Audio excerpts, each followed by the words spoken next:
Welcome back students in another lecture. और आज के लेक्चर में हम लोग टेंथ के ज्योमेट्री का प्रैक्टिस सेट 1.2 सॉल्व करने वाले हैं।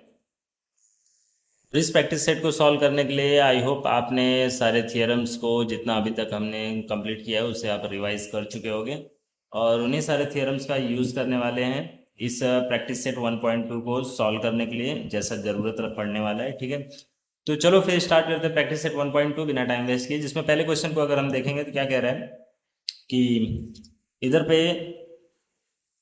3 ट्रायंगल्स दिया हुआ है, राइट। तो given below are some triangles and length of line segment, तीनों ट्रायंगल्स दिया हुआ है, उसके जो सेगमेंट्स है साइड है, ठीक है, उनके वैल्यूज भी ऑलरेडी मेंशन है और हमें पता करना है identify in which figure ray P M is the bisector of angle Q P R. हमें ये तीनों डायग्राम में एक एक करके ये पता करना है कि पी एम ये बाइसेक्टर की तरह एक्ट कब कर रहा है, ठीक है, किसमें ये P M as a bisector है एंगल क्यू पी आर का, right, angle Q P R का।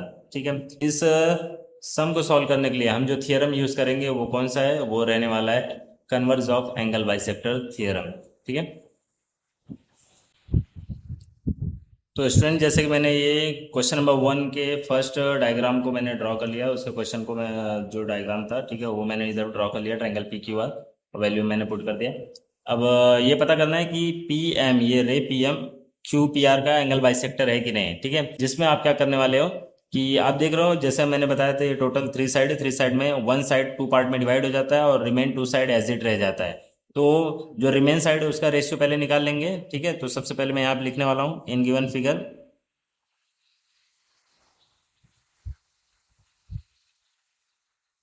ठीक है, तो जो अनडिवाइडेड साइड है, ठीक है, वो जो रिमेन साइड रह गया उसको मैं कंप्लीटली ऐसे ही लिखने वाला हूँ उसका रेशियो। तो मैं लिख सकता हूँ कि P Q and P R, right, P Q upon P are and इसका वैल्यू क्या होने वाला है, पी क्यू अगर मैं लिख रहा हूँ इसका वैल्यू कितना है 7 है एंड पी आर के लिए 3 है, राइट। एंड अब रिमेन क्या रह गया, अगर मैं पी क्यू इस साइड का यूज किया तो पी क्यू के एडजेसेंट साइड और कौन सा है, एक ये रह गया है, तो हम लोग को रे वाला तो यूज नहीं करना है, तो इसका एडजेसेंट और कौन सा रह जाएगा, ये क्यू एम। ठीक है, तो मैं सबसे पहले क्यू एम लिखूंगा, क्यू एम, और क्यू एम लिखना है, फिर सेकंड में क्या लिखना है, एम आर, राइट। ठीक है, आई होप आपको ये समझा कैसे हमने यहाँ पे रेशियो लिखा। ठीक है, तो एक एक करके पहले आप ये दोनों एक साथ नहीं लिखना, ठीक है, एक एक करके आप चेक करना, अगर दोनों रेशियो के वैल्यूज इक्वल आए तो आप कह देना कि वो एंगल बाइसेक्टर है, इधर नहीं तो वो एंगल बाइसेक्टर नहीं होने वाला। ठीक है, अब क्यू एम की वैल्यू कितना है 3.5 एंड एम आर की कितना है 1.5। अब देखते हैं क्या ये दोनों रेशियो में, ठीक है, ये दोनों रेशियो में जो इनकी वैल्यूज है किसी तरीके से पॉसिबल है कि वो इक्वल हो सकता है क्या। तो अगर ध्यान से देखोगे तो यहाँ पे क्या है, 3.5 का डबल क्या होता है 7, 1.5 का डबल क्या होता है 3। या तो उसको हाफ कर दो या तो इसको डबल कर दो, तो मैं इसको अगर डबल कर दिया, ठीक है, जहाँ पे आप लिख दोगे multiplying by 2 in numerator and denominator in this fraction. ठीक है, और अब ये क्या हो जाएगा, 3.5 का डबल हो गया 7 एंड 1.5 का डबल क्या हो गया 3, राइट, और ये इक्वेशन 2 हो जाएगा और इसको इक्वेशन 1 कंसिडर करके रखो, राइट। तो Q M upon M R कितना हो गया 7/3। तो देख रहे हो दोनों का रेशियोज का जो वैल्यूज है वो इक्वल हो गया है। तो अब क्या हम कह सकते हैं कि पी एम ये एंगल क्यू पी आर का बाइसेक्टर है, एंगल बाइसेक्टर है, यस ऑफ कोर्स है। जब रेशियोज के वैल्यूज इस तरीके से पॉसिबल हो कि आप इक्वल कर सकते हो तो वो एंगल बाइसेक्टर होने वाला है। ठीक है, तो हम यहाँ पे कहने वाले हैं from equation 1 and 2 and by converse of angle bisector theorem.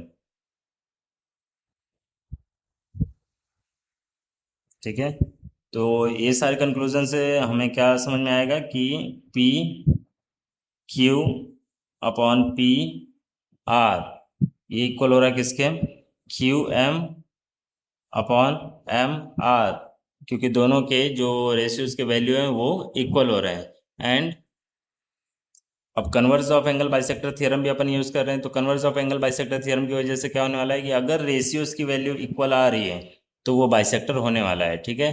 जबकि नॉर्मली एंगल बाइसेक्टर में क्या होता है कि अगर वो एंगल बाइसेक्टर है तो रेशियो इक्वल होगा, मतलब एंगल बाइसेक्टर पहले बताया रहेगा और हम लोग रेशियो इक्वल बाद में लिखने वाले हैं। बट कन्वर्स वाले में पहले हम लोग को रेशियो इक्वल लाने की कोशिश करना है अगर पॉसिबल है तो। अगर वो इक्वल हो गया रेशियो तो हम लोग बोलेंगे कि वो रे जो है वो उस पर्टिकुलर एंगल का बाइसेक्टर होने वाला है, राइट। तो इसलिए मैं यहाँ पे कहूँगा कि ray P M is angle bisector of angle Q P R, right, Q P R. I hope आपको ये समझा, ठीक है। तो इसी तरीके से आपको ये रिमेन टू सम को भी सॉल्व है। चलो फिर सेकंड सम को भी देख लेते हैं। तो स्टूडेंट्स मैंने यहाँ पे क्वेश्चन नंबर 1 के सेकंड क्वेश्चन का भी डायग्राम यहाँ पे ड्रॉ कर लिया है। ये ट्रायंगल पी क्यू आर रहा, राइट। तो चलो यहाँ पे भी चेक करते हैं कि ये रे पी एम बाइसेक्टर है या नहीं। तो अगेन हम लोग converse of angle bisector theorem का यूज़ करेंगे।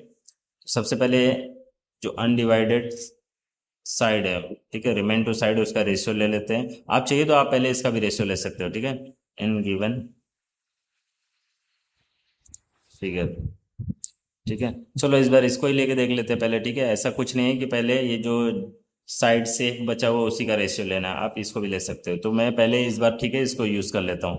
तो ray R M upon M Q, right.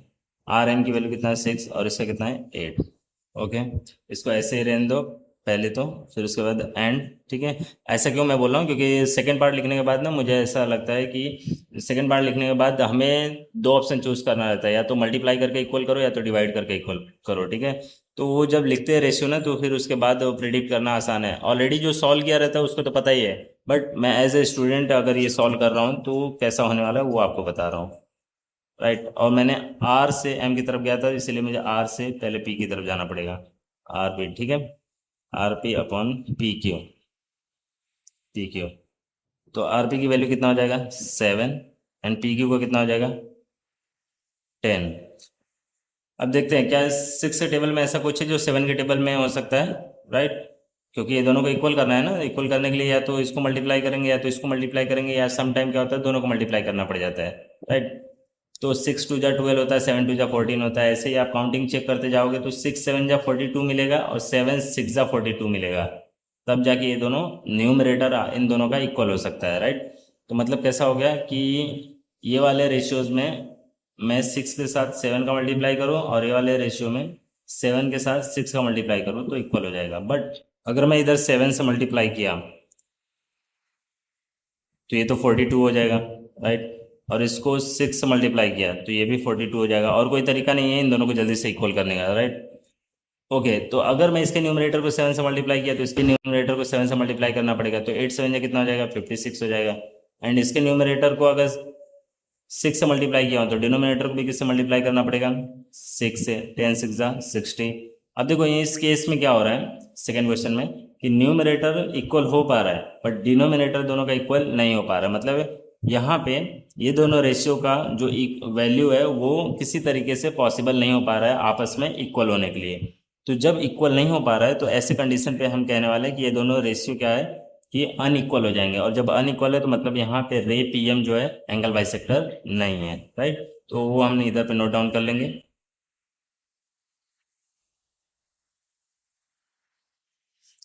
इसको 1 कंसिडर करके रखो और इसको 2, फ्रॉम इक्वेशन 1 एंड 2। क्या हुआ कि R M equal to M Q, ये इक्वल नहीं हो रहा है किसके, R P upon P Q के, राइट। और इसलिए इसलिए by converse of angle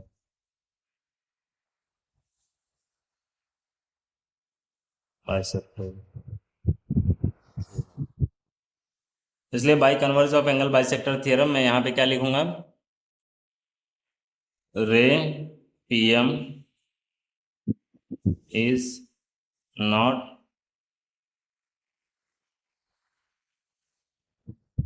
angle bisector.